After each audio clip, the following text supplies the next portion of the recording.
morning, good people. It is Wednesday, December the 8th, 2021. This is Wake Up with Ray G, brought to you by Bets TV. Make sure you subscribe to the Bets TV YouTube channel, Wake Up with Ray G podcast, and go to besttv.com. Check out all the other dope content on the Bets TV lineup. It's cold outside. It's cold outside. You showed me, Jay, your window. It is snowing out there in Canada, man. If we had that down here in Texas, the city, the state would be shut down. But I'm glad to be here this morning on this Wednesday. How you doing, my friend? I'm good, man. I'm good. Like you talked about, it's a bit of snow, but if you've watched The Office, it would be more referred to as a dusting by one Dwight K. Schrute. So it's not quite snow. The city isn't quite shut down around here, but definitely more than I was hoping for when I opened up my window this morning. So I got to ask you, man, everybody on Twitter was posting their Scott Fishbowl teams and making the Scott Fishbowl playoffs. Did you, in fact, make the playoffs in the Fishbowl? Need to know. I did not. My team was struggling. You know, I thought I had a good start. I had Dak and I had Burrow. Looked good, but Okay. with Dak getting hurt, Burrow being a little bit up and down, and drafting K-makers in the second round. Yeah, what was your mistake? What was your takeaway from this Scott Fishbowl? And for those of y'all who don't know, Scott Fish, honestly, the best humanitarian in the fantasy football space, puts together this big tournament every year, Scott Fishbowl. There's always crazy twists and turns and scoring differential format things. This year it was like he had kickers and tight ends had a premium, and quarterbacks get penalized for incomplete pass. What was your mistake? Like, looking back on it, where did you go wrong? Or was it just injuries that hurt you? So injuries didn't help, but my biggest mistake was, I'm a guy, and I know you did this in your league. I usually fade tight ends in this league. Even though tight ends have a premium, I usually fade them. I took Dallas Goedert and Noah Fant, I believe, in round 5 and 6 to really solidify that position, just try a different strategy this year, and it did not work. My receivers were too bad. I drafted Rashad Bateman, hoping he could be the wide receiver who kind of breaks out. Should have got Elijah Moore. Should have got Jalen Waddle. Should have left else. Rookies alone, really. But go ahead. Yeah, so that was my biggest mistake, was tight end, going in on tight end, and I probably should have had a third quarterback because obviously Dak got hurt. Burrow was not playing overly well, so that didn't help me either. But yeah, then obviously Cam Akers getting hurt before the season even started was not great. So yeah, I will not be in the Fishbowl playoffs this year, but always next year. Always next year. Well, should have listened to me because I'm in with the bye. So you should have listened to me in my strategy to do no prep work. What was your strategy exactly? Because I remember talking about your league, and it was like your league mates had no clue what was going on. I remember, didn't you get Kyler Murray in the second round? No. That was Rich Dodson, right? Yeah, Rich got Kyler and Josh Allen. So I'm in the playoffs. I got a first round bye. Quarterbacks, I only got 2 as well. And my strategy with quarterbacks were, I wasn't in the middle rounds. I wasn't going to take a Drew Lock or a Teddy Bridgewater because if one of my top quarterbacks go down like that, he wasn't going to help me win anyway. So I was like, I'll forego that.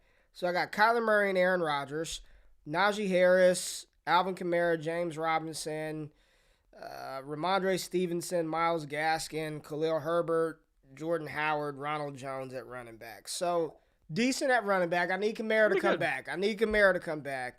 But receivers, Gallup, Justin Jefferson, Terry McLaurin, Hunter Renfrow, Jacoby Myers, and then tight ends, I need to find some because I got Hunter Henry and Logan Thomas. That's all I got. So I got a bye. Thankfully, I have a bye. But injuries, yeah, man. Injuries taking a toll. And I never dive in early on the tight end wave. Like, it's just too volatile of a position. I'd rather stream or dumpster dive a tight end. There's always next year, man. There's always next year. Bruning said he made it, but won't have JT. Yeah, those Week 14 buys are killing people going in their fantasy championships. No JT. The Eagles are off. Who else is on a bye? The Patriots are on a bye. And there's another team who's not playing this week. I can't think of the fourth team who has a bye. But JT being out is going to kill some teams, especially that have to play in round 1. But yeah, we got some news. So really the only thing that popped off yesterday was Seattle Seahawks safety Jamal Adams torn labrum. in a shoulder and will have season-ending shoulder. I'm trying to mix soldier and shoulder surgery, but honestly, I guess it matters because Seattle is still technically in the playoff Matters to them. Hunt. Yeah, they're technically still in the playoff hunt, but realistically, Jamal Adams not being there. Yeah, I got the Patriots. It's Dolphins. There it is. So you don't have Jalen Waddle, no Gesicki, no Tua, no Jonathan Taylor. That's brutal for those Week 14 matchups, man. Shoulder surgery. Yes, shoulder, Chris. Shoulder surgery. It matters to the Seahawks, but for us, probably really doesn't matter a ton. And yes, I do have on a UCLA Russell Westbrook, Agent Zero. Russ, Mitchell and Ness, UCLA. Russ was cooking last night for my Lakers. I watched my Lakers beat down the Celtics, but we'll get into that and the Brooklyn Nets and Luka Doncic and whatever else we need to talk about, including some Thursday night football matchups right after we get into the morning run. Wake up! This is the morning run. Run, Forrest, run! All right, Jay. The Dallas Mavericks, they took an L to Kevin Durant and the Brooklyn Nets, 102-99 last night. Go ahead and get us into this while I throw the graphics in the thing because I didn't do it before the show. So last night, Luka hosted the Brooklyn Nets. Brooklyn Nets, honestly, they came out kind of flat. They didn't play overly well. Luka, like you talked about with me before the show, was chucking left and right. The biggest thing with Luka right now is he's not as efficient as some of these other scorers. I was actually listening to a podcast yesterday. It was ESPN Daily with Pablo Torre. People who don't know, dope podcast. They do different stories all the time, all different sports. But he was talking to this one ESPN analyst about Kevin Durant and how Kevin Durant is kind of like the anti-analytics hero because he throws it back to the old age of the NBA. And what I mean by that is like there's the three-point revolution started by Daryl Morey, basically talking about how an average three-point shooter is better than a player who just shoots twos all the time because a three is a more efficient shot. Kevin Durant this season is actually breaking that mold. So what he was saying was that an average Kevin Durant two-pointer anywhere on the floor, or I believe it's actually an average Kevin Durant mid-range shot, was worth 1.05 points per attempt, and the average NBA three-pointer is worth 1.03 points per attempt. So not only is Kevin Durant a above-average shooter from the three-point line, where he probably averages like somewhere in the realm of 1.2 to 1.3 points per attempt, but he's also better in the mid-range game. So you talk about a player who's known as the best scorer in all of basketball, easily the best player in the NBA right now, most unstoppable player by a mile. It's just crazy to think that in a world where two-pointers are dead, basically, you can't even find a player who's shooting twos outside of maybe DeMar DeRozan because he's the mid-range god himself. KD is breaking this mold where he has shown you that there is a world where you can be more effective from a two-point perspective than just three-point perspective. He's been attacking the rim more this season. He's leading the league in scoring again. I believe he's already a 4-time scoring champion, on his way of doing it again, carrying the Brooklyn Nets by himself. I thought that was really interesting. You know, in a world where twos are dead, you see centers chucking threes 4, 5, 6 times a game. KD's saying, nah, if you're an effective scorer, you can be an effective scorer no matter where you shoot the ball. You just have to be efficient in the way that you do it. And that one shot of him where he reposted and then faded away to put them up, vintage KD right there to win the game. Yeah. And at one point in time, I think the Nets were down 17. They were down 17 points. And KD just – because he didn't play well early on. He kind of took over, and they got it done versus Dallas. Luka had 28-9, and we were just talking, man, like watching him, I mean, he is the hometown, like outside of Dak Prescott down here in Dallas, it's like Luka Doncic. That's what it is. It's Dak and Luka, right? Those are the two big stars that everybody talks about 24/7 around here. That dude be chunking it up, man. He was 9 for 21. I mean, when you talk about just volume shooter, like Luka doesn't give a damn, dude. He is gonna pull up, shoot it from anywhere, brick a lot, but he's a good player, man. I watch it, I'm like, how's this dude? He's got the slowest step back of all time, and it works every single time. I don't get it. I don't understand. You know what's coming. It's slow, it's telegraphed, and yet he pulls it off. I just don't get it. Yeah, it's nuts. One thing with Luka is like his IQ is just off the charts. And it's crazy to think about where he could be in 2 to 3 years if his shot continues to develop and becomes more and more effective. But yeah, when you talk about a player who just plays so under control, it looks like he's playing in slow motion, that is Luka Doncic. Because when he does that step back, it's like, okay, I'm going back. And then he shoots, and you're like, how does no one block this shot? It's crazy because this is Dallas's third straight loss, right?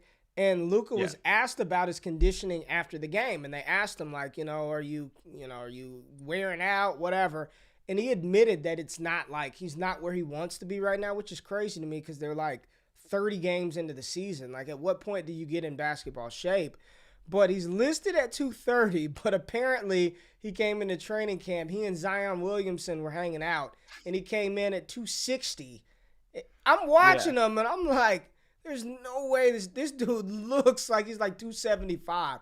Think about that for a second. Luka's like the size of an edge rusher, and he's bigger than like edge rushers in the NFL. You know what I'm saying? Oh, way bigger. He's like 6'9" or 6'10", I think. He's big. 260, and moves like he's two.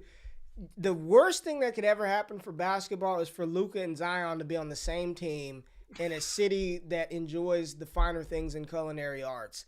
That would be a bad catastrophe waiting to happen. And I'm not trying to listen. I'm not trying to fat shame. That's not what I'm here to do. I could lose some weight myself, but you're a professional athlete, dude. Like, Zion, what are you doing? Like, what are you doing? When I see these pictures of Zion Williamson, I'm thinking like, think about how good he is, like, at that weight, at that conditioning level. Think about how high he can jump at 380 pounds, and he's still got a 40. Imagine if he just took it serious and got that stuff under control, trained hard, was in good. Like, how good would he be? How good could Luka be if he were 220? You know what I mean? Or a solid 225, 230. That's my thing, man. You're a professional athlete. Like, I look at these things as Zion, and I can't believe it, man. It's kind of sad to see. Yo, honestly, like, and I ask you this question because I think about this myself, and it's not to say that we're fat shaming by any stretch, but if I am practicing, twice a week, playing games 3 times a week, running as much as these guys do, I would look like Brandon Ingram. Like, I would. Yeah. I would look like Brandon Ingram. There's no way about it. Because doing that much running, that much conditioning, you're going to trim out. And that's a lot of the times why these really young college players come into the NBA super thin. Because they run so much, they train so much. It's so difficult for your body to eat enough to actually maintain weight like that. And yeah, there's players like centers and some things who are a little bit older who don't do as much running. But a player like Zion Williamson, a player like Luka Doncic, guys who are 23 and under. I think Zion is 21 or 22.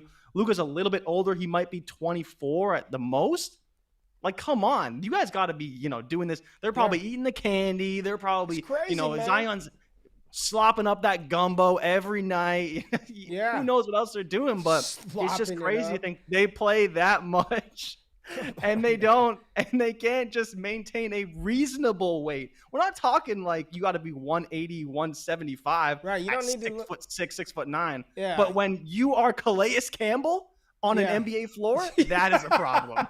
That's Luka Doncic. Like, Luka Doncic is basically the same size as Calais Campbell, which is nuts. Because he's huge in the NFL. He's massive. Yeah, that's NBA players are just different. Like, it really can't comprehend how, like, we look at players like Treylon Burks, 6'3", 225. He's this towering wide receiver. Steph Curry, 6'3". You know what I mean? And he's tiny on the NBA court. Like, he's a regular sized guy, man. It's just, you see those pictures of Zion.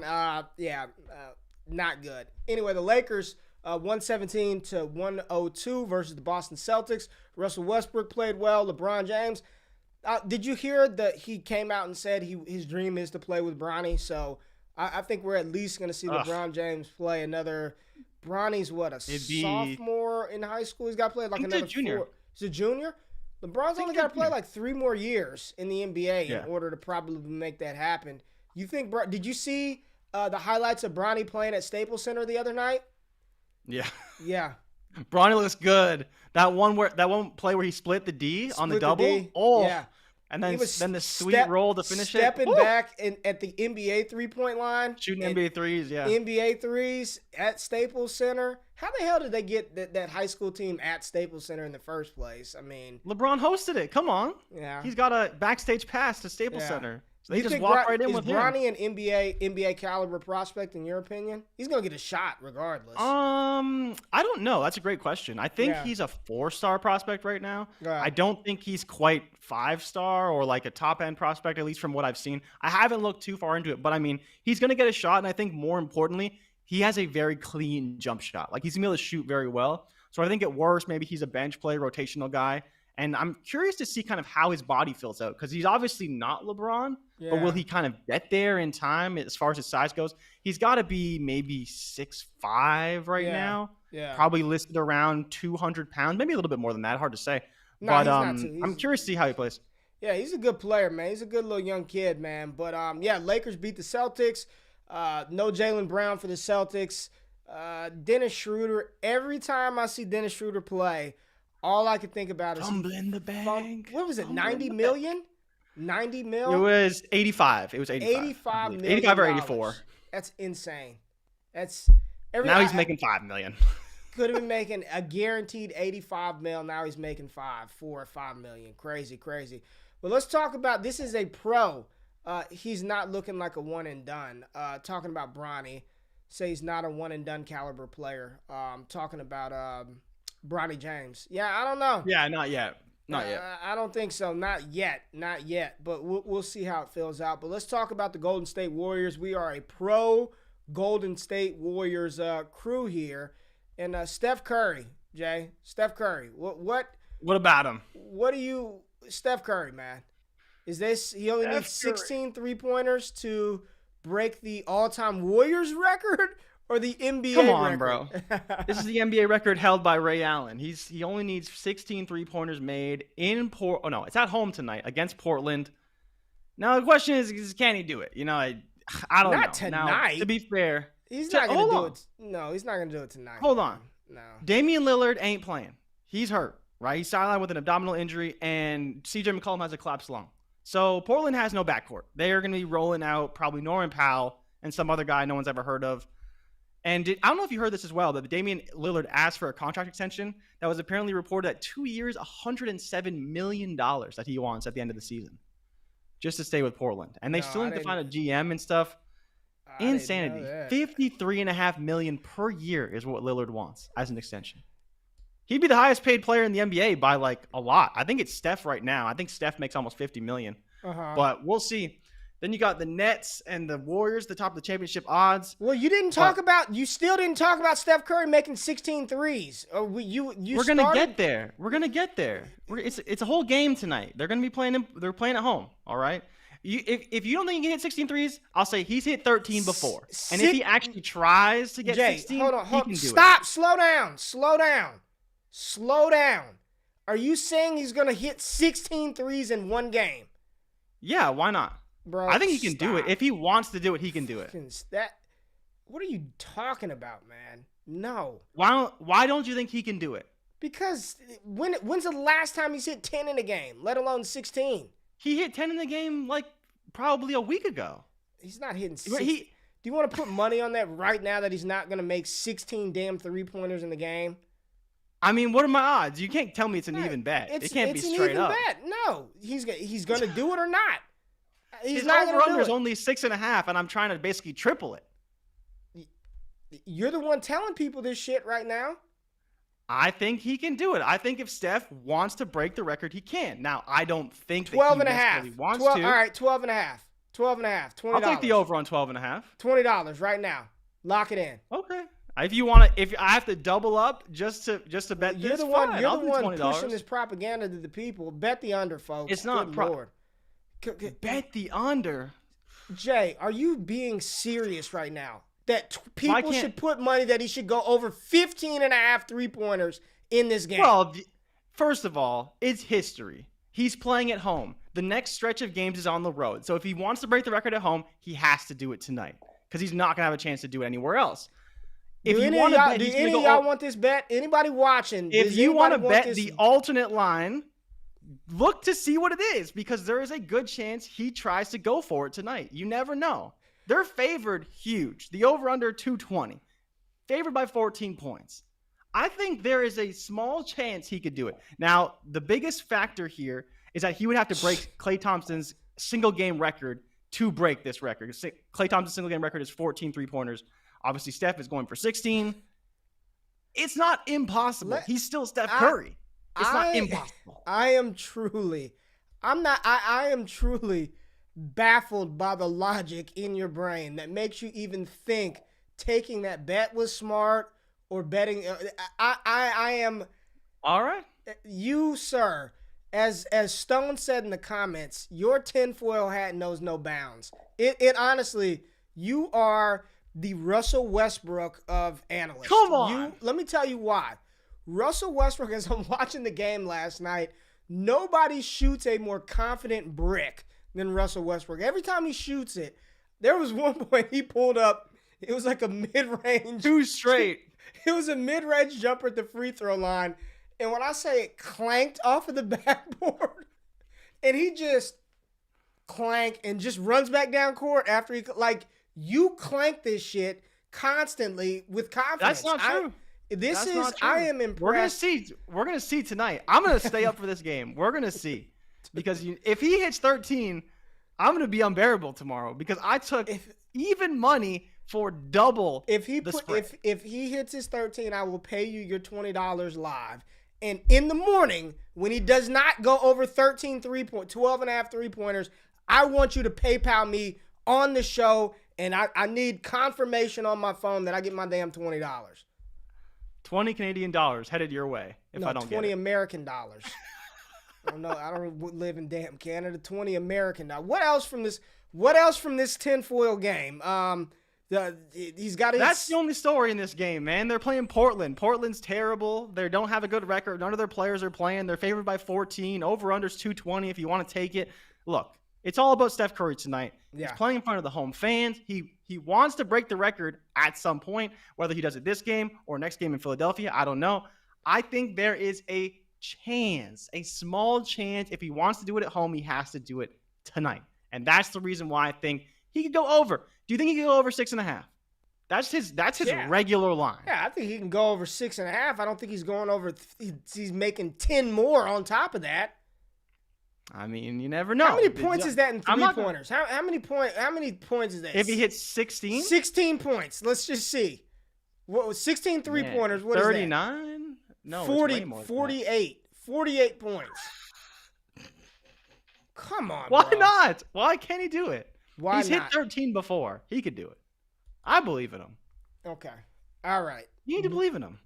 I don't believe in that line at all. But we got a Thursday. Let's talk Thursday night football. Let's please get the show back on the rails, because that, sir, I have no comment to this. But the battle of the 18s, these are two of your favorite wide receivers, DeAndre Johnson, Justin Jefferson.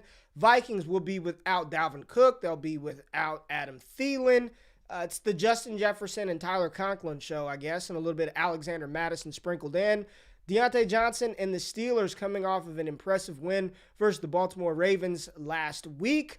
Hey, Big Ben actually looked competent in that matchup, man. Big Ben looked good, like, dare I say. Looked good down the stretch. What are your thoughts for this game? Are you excited for this Thursday night matchup? Seems like one of the better ones we've had in a while. I know we had Dallas and New Orleans last Thursday, and while I'm a Dallas Cowboys fan, that game, the Saints just not intriguing from a betting perspective, a fantasy perspective. But this one, you've got the best Justin Jefferson has 1,200 damn receiving yards so far this season. Like, yes, sir. That's insane. I don't know where Deontay's at, but Justin Jefferson just silly good. Are you excited about this one, man? I am. I am a little bit worried for a letdown, though. I can't lie. Oh, I've been excited for Minnesota games before, and they've kind of let me down. And, not knowing Thielen's not going to be there as well. Because remember, he has a high ankle sprain, so he's not going to play. Dalvin Cook not playing. Expecting to see a lot of Conklin, though. Conklin should be a feature in this offense. You didn't mention KJ Osborne, who's also going to be filling in a little bit for Thielen there in the slot. And that's where all the targets are going to go. So if you're in fantasy, the best part about Minnesota is that they funnel targets. If guys go out, those targets go to the guys who play. Yep. There's going to be probably 13 targets Justin Jefferson, probably 7 to Madison, probably 7 to Conklin, probably 5 to 6 to KJ Osborne, and that's it. That's where all the opportunities go, and that's why I love betting on the Minnesota Vikings. But the biggest thing here, and one of the hardest lines for me to figure out, is Najee Harris's rushing yards. So the Minnesota Vikings allow 131 rushing yards per game, but the Steelers are one of the worst rushing offenses in the NFL, only averaging 86.9 yards per game. So that's almost a 30-point spread from average to average. So Najee Harris's line is only like 70.5 yards in this game. But how do you feel about Najee, knowing that the Minnesota Vikings have a terrible rush defense, but at the same time, the Pittsburgh Steelers ain't blocking nobody, ain't making him any holes?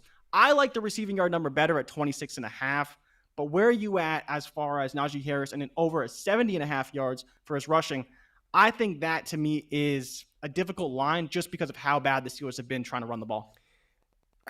It's the constant battle that we've struggled with all season with Najee Harris and the Pittsburgh Steelers. On one side of the coin, he's all they have in the backfield. He's going to touch the ball out of the backfield 15 plus times. We know that, right? And I'm being conservative. Minnesota's not good versus the run, but Pittsburgh's not good up front. It's a battle of which sorry line unit is going to perform the best, and that's a hard bet to make. But the thing is, Najee Harris is going to get the volume. I don't really like the receiving line at 26.5. I think that's quite high. I would prefer to take Najee Harris over 70.5 rushing yards and under 26.5 receiving yards. We've seen a downtick in receptions and yards for Najee Harris of late. I think that has to do with Ben getting a little bit better, putting the ball down the field. And I'm not saying, listen, the bar was low to start with. So Ben being a little bit better than what he was versus the Bengals like week 1 or week 2, that's not a high threshold to overcome. But he has played better, at least last game. He looked competent. He didn't look cooked. But I'm still going to bet on the volume. I'm going to bet on 20-plus rush attempts for Najee Harris, and for that reason, versus this bet. And part of me thinks, was Minnesota's spirit broken last week with that loss to Detroit? They had no business losing that. I mean, Jared Goff, beautiful ball placement to Amon-Ra St. Brown to end that game. Dope moment between his girlfriend. I know you saw the tweet. Yeah, that was really where cool. She was where she saw him get the win, and that was pretty cool. You know, even Jared Goff's girlfriend didn't even go to the game. She didn't even think they were gonna win that shit. She's like, "Book, girl, do you want me to change the swimsuit appointment? Nah, just gonna do it. They're gonna lose anyway." And then they ended up winning. She's like, "All right, show it to me." But part of you thinks like, is their spirit have been broken by the Lions? I don't know, man. I'm sort of I think Pittsburgh gets it done in this matchup. And right now, really? What are they on the money line? Let me see. Pittsburgh, plus 147. I mean, I don't like the price. I mean, you're not really getting any juice there, but I don't think Minnesota covers. I think Pittsburgh wins this matchup, man. Mike Tomlin, where's this game at? Where's it at, first of all? In Minnesota. Oh, shit. It's in Minnesota? So no outdoor element. Hey, Najee, this might be a good game. You're talking about kind of a letdown. This could be a good one, man. They don't have to deal with the outdoor elements, in Pittsburgh or Minnesota, which I'm pretty sure it's not pleasant outside right now. In either of those places. I think I like Pittsburgh on the upset, man. Yeah, so the biggest thing for me is Thielen, right? I know that Thielen seems like an inconsequential loss to this offense, but he's a chain mover. And we've already talked about how the Vikings have actually struggled playing at home this season. They're not scoring as many points. They're scoring about 30 on the road, but they're only scoring about 25 at home. And so while that's fine, like it's not a big deal for them overall, it's still a small difference. It's enough to where can they overcome the Pittsburgh Steelers? But at the same time, the Steelers aren't really scoring a ton of points either. Yeah, even against Baltimore this week, they didn't score a whole lot. And it was mostly Deontay Johnson. And to be fair, I mean, I think he's going to eat this week as well. Yeah. I am sort of with you on the Vikings not covering. Even though it's only 3 points, I think I'm willing to take the juice with Pittsburgh because the Vikings have played in, I think it's 6 games or 7 games this year that have come down to the final play, which is just insane. They're basically the heartbreak kids, Minnesota fans. I don't know how you do it each and every week, but their games are exciting for better or worse. I am watching Minnesota games because they are always close. They always come down to the wire. And every game, the other team has a chance. We saw it last week. We've seen it weeks past. Minnesota keeps games close. And as well, they blow games late. Just depends on how you feel about the team as to whether you like them or not. I like watching them. I like to bet on them. I think I'm with you as far as the Pittsburgh Steelers covering this game. But I don't know how I feel about them to actually win. Just because I don't think their offense isn't very good. And then on top of that, Minnesota's offense isn't very good. So I think those two things combined keeps the game close. But I don't think I can pick a definitive winner here. I think I'm just going to go with Minnesota because they're at home. Man, do you know TJ Watt's stats this season? I saw it compared to Myles Garrett, and I was like, why is Myles Garrett the favorite for Defensive Player of the Year? He's not. Because he has, 16 sacks? He's got 16 sacks and 4 forced fumbles on the season. And he has way more tackles than Garrett, I believe I saw too. I think he's got 35 tackles, but when you're an edge rusher, you don't get a ton of tackles. But I mean, TJ Watt's the favorite at plus 200 according to DraftKings Sportsbooks. At plus 200, Myles Garrett at plus 250, coming off of 3.5 sacks last week. Rico asked in the chat, would you feel more comfortable starting Ben Roethlisberger tomorrow or Lamar Jackson on Sunday versus Cleveland? I think you have to roll with Lamar. Yeah, you got to start Lamar. Even though Cleveland weather's probably not going to be much better than I'm looking at outside my window right now. Yeah. But, yeah, I think the problem, too, is Big Ben's road splits are not good, for better or worse. The dome should be fine, but his road splits are bad for whatever reason. And so that's why I'd probably still lean with Lamar, and obviously it's still Lamar Jackson. So you don't just shy away from Lamar like that. Let's see, while I get into some of the other props, see if you can look up Justin Jefferson splits without Adam Thielen. Do you think you can pull that real quick to see how he does without Thielen? All right, so we're going to take a look at another player, Deontay Johnson. Deontay Johnson's over-under receiving yard total is set at 79.5. He's got to get to 80. Listen, I don't like to call things locked and loaded, but I am all over this Deontay Johnson line of 80 yards. Right now, he is getting peppered with targets every single week. There was a stat out there, I think Ian Hartitz put it out, just his target total over like every week that he's available. It's insane. Let's just go down the line of his most recent games. Listen to this target total over his last 4 games.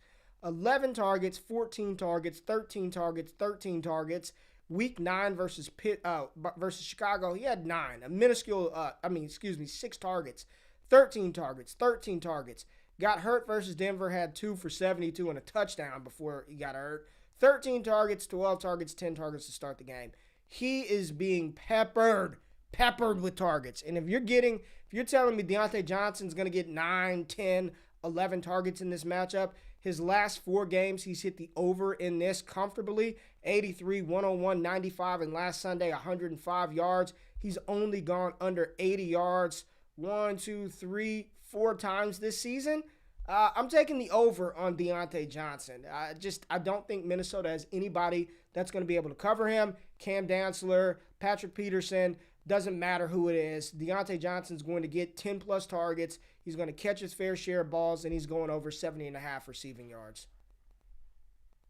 Yeah, no, I'm with you. I love Deontay Johnson this week, and especially because Claypool, for whatever reason, isn't quite living up to the bill with Juju out. He's just not getting enough work. It's been all Deontay Johnson. Deontay Johnson scored 2 touchdowns last week, went over 100 yards. And so I looked at those splits without Thielen, and Thielen's actually played in more games than we think. I think he just gets banged up a lot. He's only played 1 game where Thielen played no snaps. He had 13 targets, 7 receptions, 70 yards, and 2 touchdowns. I don't know what game that was, but again, it's only a 1-game sample. But I think more importantly, we saw what happened once Thielen left in the game. I believe Jefferson had somewhere around 50, 60 yards before Thielen went out. And then after Thielen went out, he went for 100 and a touchdown in the second half from basically the second quarter on once Thielen went out. And Thielen went out early. So I'm not worried about Jefferson's targets. I believe he had 16 targets last week. I think he could easily see 16 to 17 targets this week. He's going to be all over Pittsburgh all game long. Kirk's going to have to rely on him. He does it every single week. And I think Jefferson's fine. Justin Jefferson's over-under is 90.5 on FanDuel. It's going to go up if it hasn't already. I saw it at 93.5 on DraftKings and BetMGM. Wow. It's going to be high, and for a reason. I've talked about Jefferson's splits over and over and over. He averages over 100 yards a game indoors. It continued last week. It's going to continue this week. He's just a monster. And you think about playing without Adam Thielen only increases his chances for targets and yards. I think he's locked and loaded, man. I don't really care so much about the pass rush in Pittsburgh. I think they're all in on Jefferson, and he's going to get a ton of work this week. All right, so the Vikings rest of the season schedule, they've got the Steelers, the Bears twice, the Rams, and the Packers. Jefferson needs 798 yards to go over 2K. Can he get 798 yards in 5 games? Where's the Green Bay game? It's in Green Bay. No. It's in Lambeau. It's outdoors. Those are 2 outdoor games. 2 outdoor games. There's no way. There's no way. He's not going to go for 100 yards in Chicago and in Green Bay. It's just not going to happen. Which means he has to go for like 200 today, right? Or 200 tomorrow, and then what's the other easy game? No. Well, SoFi he could be okay, but if he gets Ramsey though, I don't think it would. I mean, Ramsey's a great playmaker. He ain't shutting down wide receivers like that. I mean, maybe he is. He's good. Maybe but, if he's up to it, right? He needs 598. He needs 598 to go, or 592 to go over 2,000 for the season. I mean, 790. 792. Excuse me, 792 to go over 2,000, and he's got 5 games to do it. That's tough, man. It's tough. It's tough. It's gonna be interesting. What's that average? Like 140 a game or something? 130 a game? That's a lot. I can't do. That's complex math. I can't do that in my head. Get the hell out of here. What does he need? 598 divided by 5. Basically 800, right? Yeah, pretty much 800 in 5 games. I mean, what's that average? $1.60. $1.60 a game.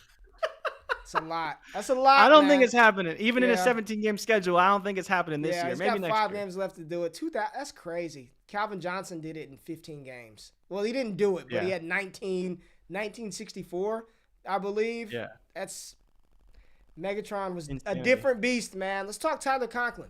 Do you like the tight end? 38.5 for Conklin? Very much so. Yeah, I like Conklin a lot. And I believe he's still plus 220 to score a touchdown. I like both those numbers. He scored a touchdown this week. I think that – and, this is a great question. I've been meaning to ask you this because I haven't even tweeted it out yet. I meant to. Is this a Dalton Schultz, Blake Jarwin scenario with Tyler Conklin, Irv Smith Jr.? Irv Smith Jr. was touted as the next great tight end. Oh, man. Stephon Diggs is gone. Maybe they're going to move on from Adam Thielen a little bit, start funneling targets towards Irv Smith's way. Irv Smith gets hurt. Tyler Conklin comes in, looks like a very capable, solid, stable tight end who's producing week after week, getting lots of targets. When Irv Smith does come back next season, what does it mean for Tyler Conklin? What does it mean for Irv Smith? Oh, man. I don't think so, because I think Irv Smith has a lot more pedigree than Blake Jarwin did. Blake Jarwin was a UDFA. I mean, there was nothing like propelling him up. I mean, Irv Smith was what was he, a second round pick, first round pick? Second or third. I don't. Where was Irv Smith drafted at? I think it was. I believe a second round pick. Second round pick. I don't know. People were talking about Conklin even when Irv Smith was healthy. So yeah, I don't know if it's quite Dalton Schultz, Blake Jarwin, but Conklin has played well when given the opportunity. I mean, he's doing what Dalton Schultz did last year. I mean, he's doing the exact same thing. He's doing exactly it. And I was thinking about it. I was like, you never know. But to your point, yeah, it was actually Vikings personnel and beat reporters who were saying Tyler Conklin was showing out in camp, even though in the fantasy community and in the betting community, we were more so touting Irv Smith as a guy who could step up this season. Conklin was the guy getting the love, though. Yeah, I mean, I think we're headed towards that way. But 38.5 for Conklin. You like it? The over? Very much so, yeah. Very much so. I think you could see 6 to 7 targets this game. Anything else from this game that's intriguing to you from a betting perspective? I thought what was interesting in the comments, check this out. So Evan said and we're going back to Steph Curry, if you're confident in the threes, you can go 9+ threes for Steph, and Golden State on the money line is plus 310. Yeah, why not? Why not? I'm telling you, you might as well do it. I mean, you got 12 I might have to and a do it. half. Might have to lay some action. You got Steph over 12.5. Next year, we're going to next season of this show. We're gonna get like a graphic that's like a cash machine, and we're gonna do these bets live because I want to see you put this. I want to see the courage of your conviction of Steph Curry draining 16 damn 3-pointers. I bet you there will be a special for it tonight. I wouldn't be shocked if you look on the sports books, they may put out a special for Steph Curry over 15.5 and throw some odds up for it. I bet you they will. They do stuff like that sometimes. Whether it's DK or FanDuel, maybe they'll put a little Steph Curry special. Let's get off of this and just finish off with NBA championship odds. I had to get off of basketball for a minute because you were making my head hurt. But here we go. The Brooklyn Nets still the favorites to win the title? Really? Yep. Yeah, because KD, man. KD. And I forget what I was watching yesterday, but there's some random report that Kyrie Irving may take a plant-based vaccine if it's available. Okay. Brooklyn, as I'm not even getting into Kyrie Irving right now, is plant. What is he going to?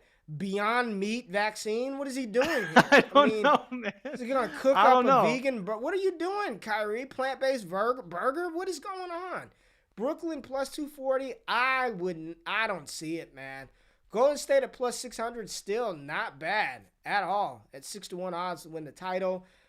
Where am the Lakers 9-1. They're getting some love, man. The Lakers are like, I think they're 13-12 right now, 7th in the West. Phoenix is 20-4, and they're less. I don't really love that for my Phoenix Suns. Gotta go show Devin Booker some love. It's the LeBron James effect, man. Do you think there's anything with Miami, Utah, where we can get a lot of juice right there? Anything attractive in those kind of bottom tier teams right here?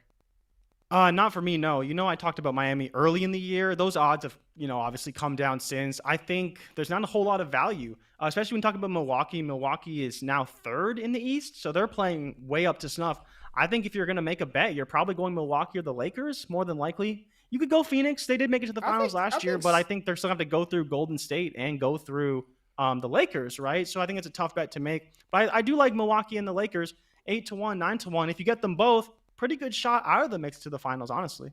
I like Golden State at 6-1. I think the way that they're playing, they're only going to get better. Even if Clay doesn't come back to the playoffs, like adding that type of weaponry to your rotation is just lethal. I'm really liking what Steve Kerr's doing with this Golden State Warriors team.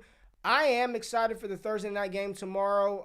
I think Pittsburgh pulls the upset off. I think Justin Jefferson will have a big game. It's indoors, target consolidation, all going to him. Any lines on Alexander Madison, real quick, or is it not there? I couldn't find any. All I found was touchdowns. I think touchdown was like minus 150 or minus 145 or something like that. It's not great odds. He's got a good shot to score, but no official odds for him yet. I would probably peg his rushing yards somewhere around 65 to 70. I believe there were 72 last week. This week they'll probably be a little bit lower. And he could hit it. I just don't like to hit his rushing yards too much. I don't think the matchup is quite as good as last week. But we'll see. And I think he'll be a good asset, and he's going to get probably a lot of volume this week with Dalvin Cook out again. Well, we're one couple of days closer to the Heisman ceremony. Bryce Young winning it? Bryce Young going to win that thing? Yeah, Bryce Young. He's like minus 5,000 on all the books right now. So he's already won it. They already heard the inside scoop, and he's going to win it. And then we've got some nice games that we're going to dive into starting tomorrow, getting into our Fab Five, and then on Friday we'll just talk our prop bets. So we appreciate everybody stopping by. Jay, good show today. Lindsey Mack, Matt Bruning, Stone, Evan, everybody tapping in. Curry, for the record, we're not getting back to this. Yes, sir. Curry is not hitting 16 threes tonight. If he does, I'll get the clip. Don't you worry about it. If he does, I know you'll do so, but there's no way that's going to happen. So just be ready to pay me my money tomorrow. Lindsey Mack said she wanted some of that action too. But we appreciate y'all tapping in. Make sure you subscribe to the show. Check out the YouTube channel. Go to the besttv.com website. We'll be back tomorrow to get into those Fab Five games for the NFL weekend. We out of this thing. Peace.